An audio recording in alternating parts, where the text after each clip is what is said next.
our teams as we follow the campaign trail as America decides. We will win, win, win. Get closer to the action this US election with full reaction and analysis. Sky News, the full story first. There's always more to the news than a headline. We want to discover, to delve a little deeper, to find out what's really going on. Explanation, analysis, the people at the heart of every story. I'm Neil Patterson, and this is the Sky News Daily Podcast. So, by the end, we'll hopefully all understand what's going on in the world just that little better. Available wherever you get your podcasts. We've got your Sunday mornings covered. From the front page and the sounds of the streets to the voices of the people who make the major calls and big picture politics beyond Westminster. We'll put you at the heart of our story. A new start to Sunday. I'm ready. Are you? Join me, Trevor Phillips, Sunday mornings on Sky News.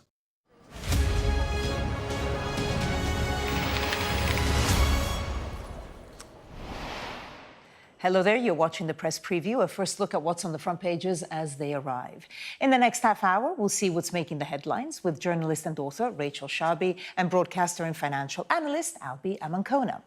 So let's see what is on some of those front pages. Well, The Guardian leads with the US election as the race for the White House enters its final stretch. The Eye says their polling shows that while more Britons are hoping for Kamala Harris to win, most actually think Donald Trump will become the next president. The Express leads with the Chancellor's admission to Sky News that she was wrong to say she wouldn't raise taxes during the election, while The Telegraph writes about her defence about inheritance tax on farmers. Meanwhile, one of Britain's leading businessmen has told The Times that raising inheritance tax on farms and family businesses would kill entrepreneurship. The Mail reports on the new Tory leader's own plans for the economy as she appoints her shadow cabinet tomorrow. The Mirror splashes an exclusive photo of what it reports was the murder weapon used by Lord Lucan. Rainstorm reads the Metro after Spain's king was hit with mud and insults from angry flood survivors. The Financial Times reports on a Chinese tax crackdown on wealthy individuals and companies, which it says would damage investor confidence. While the Daily Star says we're in for an unusually warm bonfire week. And a reminder that by scanning the QR code you'll see on screen during the programme, you can check out the front pages of tomorrow's papers while you watch us. Well, now we're joined by the journalist and author Rachel Shabi and broadcaster and financial analyst Albie Amankona. Thank you both so much for being with us. OK, unsurprisingly, with really hours to go now before the US election, let's take a look at the front page of The Eye, the US election one way leading a lot of the papers. But this is a particular poll which actually reflects what we in the UK think of the US election. Rachel, talk us through it. Yeah, we should lead with what Britons think about the US election. Absolutely. Oh, we care. Yeah.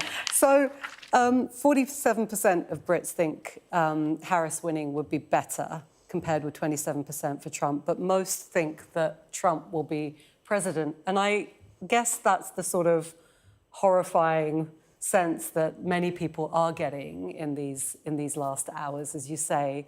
I certainly am no expert on the polling, but from what I understand, the polling that is on such a knife edge, that has it neck and neck between the two, this so closely run race, it's also the case that in the last two elections, the polls undercounted Trump. So were we to assume that undercounting for Trump is a pattern, then that would suggest then that, you know, Britons are right to think that, unfortunately, a Trump win is heading our way. I mean, it's interesting looking at the numbers and the phrasing as well. They would think Kamala Harris would be the best outcome for the UK. And it's interesting how sometimes when we look at foreign elections, there's sort of like a political affinity. So right-wing people here might want, the right-wing, the Republicans to win in the States. Do you get the sense that that is reflected in this poll or generally from the coverage that you've seen? No, I don't. But then I would also say that support for Trump within the Conservative Party, despite what Liz Truss and Boris Johnson say, is actually quite low. When you actually have a look at the polling of the different types of political parties and the people that support Trump, the only party where there are more Trump supporters than not Trump supporters are actually Reform voters. But in every other voting cohort, whether it's Labour, whether it's Conservative, whether it's Lib Dem, most British voters do not want Trump to be back in the White House. Now, unfortunately, we're not going to be the ones voting in this election. I think if we were, the outcome might be very different. But ultimately, whoever is the British Prime Minister will have to work with whoever the US President is. We'll just have to grit our teeth and get on with it. Well, we're hours away, and of course, there's been all sorts of polls out. There is one that came out in the last few hours about Iowa, a swing state, very important, usually goes Republican, but this time it seems that Kamala Harris is 3 points ahead. Yeah, this freak poll has got, the Harris team sort of holding out a sense of hope. Unsurprisingly, as with all things that Trump doesn't like, he's attacked it as a fake poll.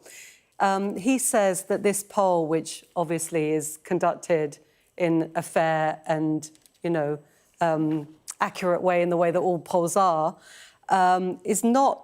is fake because, quote, "They told me I'm down in Iowa. I don't think so. A good friend of mine said that poll is wrong." So, an accurate professional poll versus Trump's mate who says it was fake. But it just speaks to the nature of the entire campaign of his, unsurprisingly, has been fueled by this sort of attack on, attacks on the opposition, attacks on the press, right? Attacks on dissenters within, suggestions that, the army should be called in against them. It's been a really vitriolic, unsurprisingly, campaign that he's been running. And in the last few days, it has got even exponentially worse. Polls have been wrong before, right? And actually, this one is by the Des Moines Register Mediacom, and they're a widely respected company. But this isn't just about polls being wrong. This tends to be an attack on trust that Trump pushes often.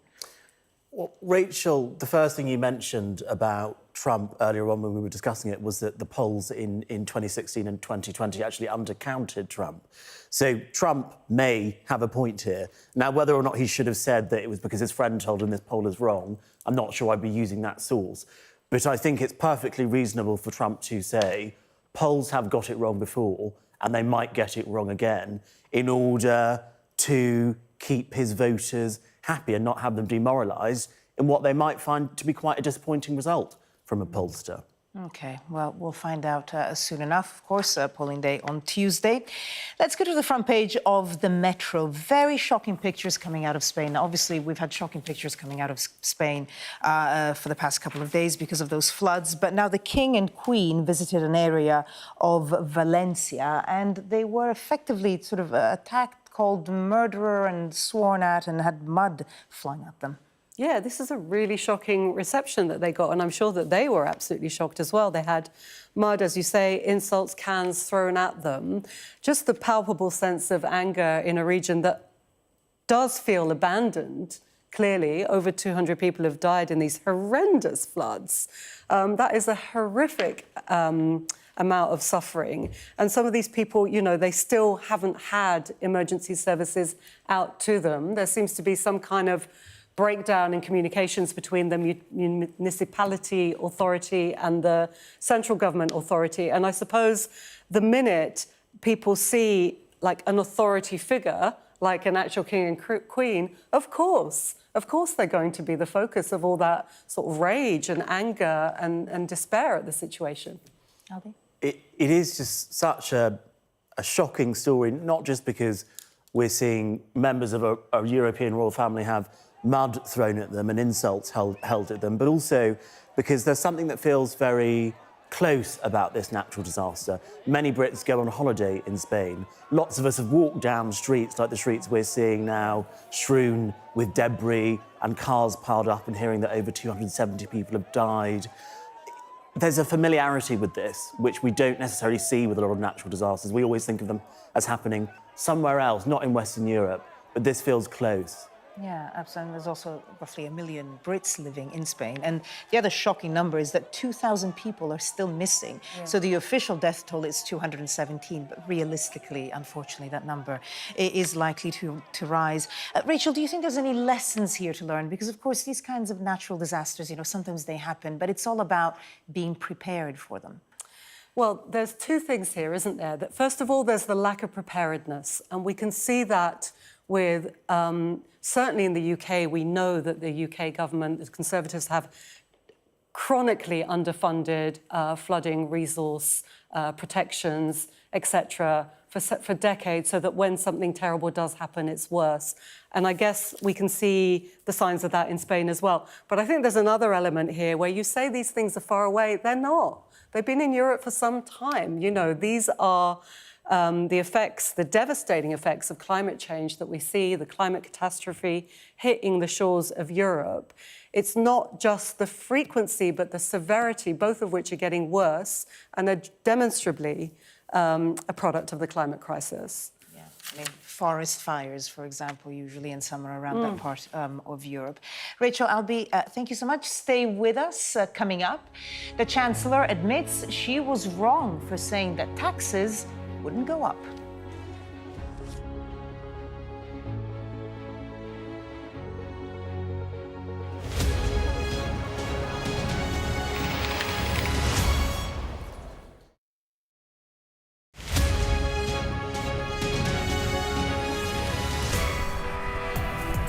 I'm Stuart Ramsey, and I'm Sky's chief correspondent.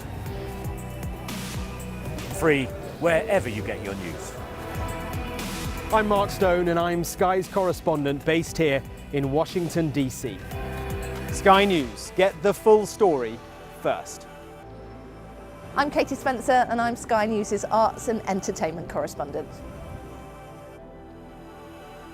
I'm Lisa Dowd, and I'm one of Sky's Midlands correspondents. The reason I do this job is because you never know where it's going to lead. We arrive. A secret hospital hidden in the Myanmar jungle, treating the victims of this bloody war. This is Myanmar today. Its military rulers don't want the world to see, but we have. I fight for my own future. I fight for my generation's future. This is an actual crime. They don't care for that. Myanmar army is only a couple of kilometers away. But this is a major humanitarian disaster.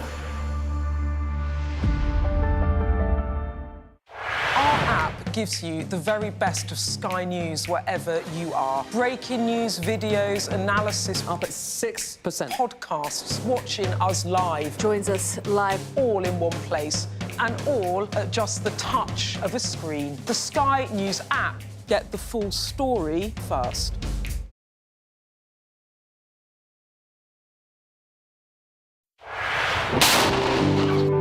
A lot of action going on. I'm Alex Crawford, and I'm Sky's special correspondent based in Istanbul. This is what makes the job so fantastic. Play Sky News. From the Sky News Centre at 7. Now that you're up to date, we can go into a bit more detail. Things can change incredibly quickly. Taken by surprise. Have you ever known a moment like this in British politics before? Yes. Cheers. We'll start with breaking news. Let's get the latest on the ground. So, by the end, we'll hopefully all understand what's going on in the world just that little better.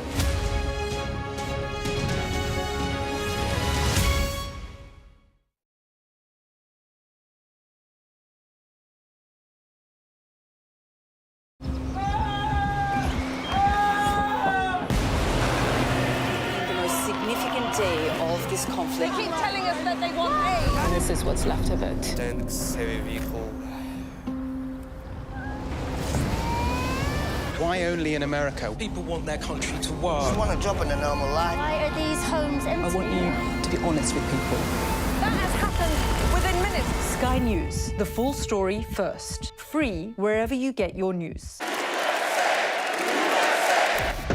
I say, bring it on. With America divided and tensions running high, get ready for an election like no other. Join our teams as we follow the campaign trail as America decides. We will win, win, win. Get closer to the action this US election with full reaction and analysis. Sky News, the full story first. Welcome back. You're watching the press preview with me now, Rachel Shabi and Albie Amankona. Okay, let's go to the Daily Express. We're leading with a story that actually, we broke, or Rachel Reeves gave that quote to Trevor Phillips, was speaking to him on Trevor Phillips on Sunday. She's saying, I was wrong to say that I wouldn't put up taxes. So she basically said that she was wrong to state during the election campaign that taxes would not have to rise, because she claims at the time she couldn't have known about the black hole in the finances. Albie. I was always of the view that Labour just needed to be honest during the election campaign and say they were going to raise taxes. I think that was quite clear to most people who were going to vote for Labour that this was going to happen. I don't think the number one thing on Labour voters' minds at the most recent election was, oh, we're voting for Labour because we don't want them to raise taxes. I think people voted for Labour because they wanted a change, they wanted public services to be better. So I think Rachel she has been honest in what she is saying. She was wrong to say that she didn't have to raise taxes. But I just wonder whether or not they needed to go through all of this political difficulty in order to get to this point now. Rachel? No, I actually completely agree with that. They just keep making these giant rods for their own back, and they're so unnecessary, and they're just strategically quite dumb. She could have absolutely, I think there was a groundswell of support for, popular support for raising taxes if it was going to pay for the NHS and for other public services, particularly schools. And so they could quite easily have made that argument, right? Instead, they decided not to, and they decided to be all doom and gloom about it and say, oh, it'll be really, really difficult, it's going to be awful, everything's a nightmare, it's going to take us ages to recover, and there's going to be austerity cuts, right? And then, they come out and do something slightly different. It's still an austerity-ish budget, but with a little bit of tax. And they could have just said that to begin with. And there's some specific taxes that are getting a lot of attention. If we look at the Times front page there, Dyson blasts spiteful budget, and this is Sir James Dyson, who is basically saying that Rachel Reeves raising inheritance tax on farms and family businesses would be the death of entrepreneurship. Albie, do you agree with that statement? Broadly speaking, I would agree with Sir James's statement that this is a spiteful budget. Notwithstanding what I said earlier about what I think Rachel Reeves should have done during the election campaign, I don't actually agree with the after-tax rises that we have seen, especially when it comes to things like national insurance contributions. Ultimately, the government can't just push a button and create economic growth. The private sector creates economic growth. And it's what the government should be doing is creating the conditions where the private sector can thrive, create growth, create jobs. What we saw in the budget earlier on this week was the complete opposite of that. I mean, even the IMF, that great left-wing bastion, says that actually private sector doesn't create economic growth. It does not trickle down, and that's the problem. We've got rampant wealth inequality in this country, as well as a depressed GDP compared to other nations on both factors. If you're going to address the inequality in this country, then you need to tax people in the top 5–10%. The tiniest glimmer of trying to do that, it's not even, I mean, personally, I agree with you about national insurance. I wouldn't have done that. I'd have taxed capital gains. I'd have made taxing wealth equal to taxing income. That's how you're going to equalise or deal with the rampant inequality. But it's striking that even the tiniest bit of taxing the people who can most afford it in this country. I don't know that gets farmers this can most screaming, afford it. Most of them are not going to get taxed, right? Most of the farmers, we're talking about the tiny percentage at the top who have estates worth millions of pounds that are going to get taxed. And the fact that, you know, all these newspapers are screaming at the tiniest effort to redistribute wealth in this country so that people can finally at least begin to start to make ends meet is very indicative of our press, more than anything else, I would say.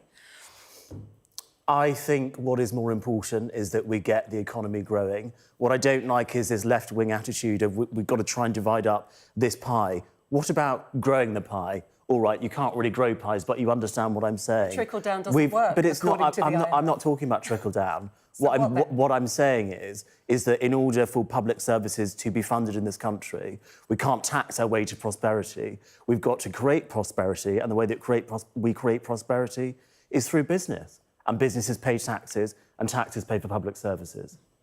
Let me just bring up the front page of The Guardian because it's a story about Kemi Badenoch, who I'm guessing will be making similar arguments to that as leader of the opposition. The headline here, Partygate scandal was overblown. Albie, I know that you wanted to see Kemi Badenoch as leader of the Tories, so now she is. What do you make of the fact that she kind of had her first gaffe talking about Partygate? I don't think it was a gaffe, actually. The interview that she was making was with Laura Kuenssberg on the BBC, of course, and she said that she felt Partygate was overblown because of the fact that the government shouldn't have actually put those regulations on people's lives. There shouldn't have been fixed penalty notices. People shouldn't have been penalised for it, and therefore that's why it was overblown. She actually also said that the public were not wrong to be upset about Partygate. The problem is that we should not have criminalised everyday activities in the way that we did. And I think that's a view that a lot of people hold in this country. And I'm personally quite pleased to see Kemi Badenoch out there making that argument. We're running out of time. I'm sure we'll talk about it in the next hour. For the moment, Albie, Rachel, thank you both. Coming up next on Sky News at 11. There's always more to the news than a headline. We want to discover, to delve a little deeper, to find out what's really going on. Explanation, analysis, the people at the heart of every story.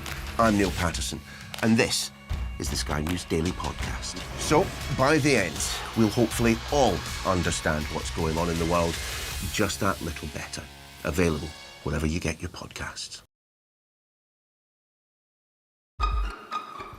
We've got your Sunday mornings covered.